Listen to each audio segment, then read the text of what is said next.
கருப்பு எள்ளு கொய்யா கம்பு சாதம் எப்படி பண்ணுறதுன்னு பார்க்கலாமா. இதுக்கு ஒரு கப் கம்பு எடுத்துக்கோங்க. நல்லா வாஷ் பண்ணிவிட்டு கொஞ்ச நேரம் காய வச்சுருங்க. காஞ்சதுக்கப்புறம் இந்த மாதிரி குருணையாக அரைச்சி எடுத்துக்கோங்க.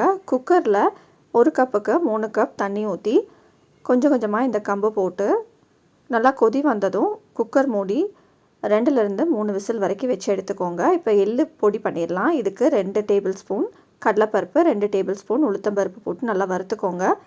4 வரமிளகாய், 1 டீஸ்பூன் சீரகம், 3 டேபிள் ஸ்பூன் எள்ளு போட்டு நல்லா வறுத்துக்கோங்க.